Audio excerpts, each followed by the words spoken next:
এই এলাকাটা আমি যেখানে থাকি সেখান থেকে প্রায় 15 কিলোমিটার দূরে। তো সচরাচর এখানে যাওয়া হয় না, যেহেতু এত দূর, সে কারণে যাওয়া হয় না। তো এই জায়গাটাও খুবই সুন্দর একটা প্লেস। এই পড়ন্ত বিকেলে যদি এইখানে আপনি কোনো ভিডিও করেন বা এখানে আপনি যান, আপনার অনুভূতির মধ্যে চমৎকার একটা ফিলিংস চলে আসবে। আপনি বুঝতে পারবেন যে আপনি আসলে খুব ভালো অনুভব ফিল করতেছেন। খুবই সুন্দর এবং মনোরম পরিবেশ জায়গাটার মধ্যে পড়ন্ত বিকেলে। মালদ্বীপ সম্পর্কে যদি ছোট্ট করে এক্সপ্লেইন করি, তাহলে আমি প্রথমে যে কথাটা বলবো সেটা হলো যে এই দেশের প্রাকৃতিক সৌন্দর্যটা, আপনি যখন সাগরের মধ্যে মানে আপনি যদি কোনো রিসোর্টে যান, রিসোর্টে গিয়ে দেখবেন যে আপনি পানির মধ্যে আপনি কয়েকটা কালার পাবেন, ঠিক আছে? এই ব্লু কালারটাই কয়েকটা কালারে মিক্স হয়ে আপনার চোখের সামনে ভেসে উঠবে, আপনার কাছে খুবই ভালো লাগবে। আমি মালদ্বীপে এখন অ্যারাউন্ড 10 ইয়ার্স আমি এখানে লিভিং করতেছি। তো একটা বিষয় আমার কাছে সবচেয়ে ভালো লাগছে, সেটা হলো মালদ্বীপের কালচারটা।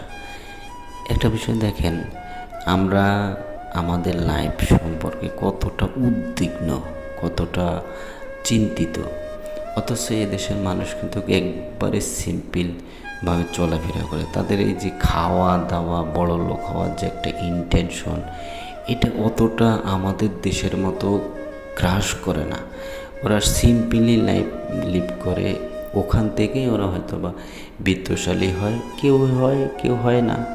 তো আমাদের কাছে যদি আমরা যদি কখনো মোটা অঙ্কের একটা টাকা মানে ইনকাম করি বা সেভ করতে পারি, আমরা কিন্তু চিন্তা করি যে জমি কিনবো, বাড়ি করব, বা যে কোনো একটা ব্যবসা বাণিজ্য করবো। এই দেশের মানুষের মধ্যে এই জিনিসটা অনেকের মধ্যে হয়, কিন্তু বেশিরভাগ লোকজনের মধ্যে কিন্তু ওরা চিন্তা করে যে আমার এই টাকা দেয়, আমার এই টাকাটা দিয়ে এখন আমি কয়েকদিন খুব ভালোভাবে চলবো।